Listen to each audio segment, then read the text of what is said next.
Nimekuwa nimeona ni dawa ngapi ambazo unaweza ukamaliza unakunywa kwa siku? Sikuwa nakunywa dawa nyingi sana. Mwanzo nilikuwa nafika na meza mpaka vidonge 60. Kwa sasa hivi labda 40 kwa siku. Kwa siku. Na ni vidonge vya maumivu au ndio vidonge vya matatizo yako? Vya tumbo, unisaidia kama hivyo tumbo.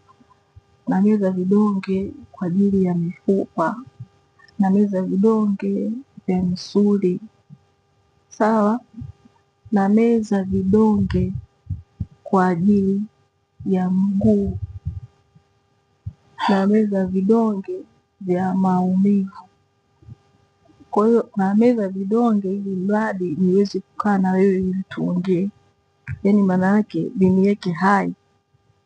Yaani vidonge vya lishe vya kufanya, yaani kwa sababu kula dawa nyingi sana na kwenyewe kunafanya afya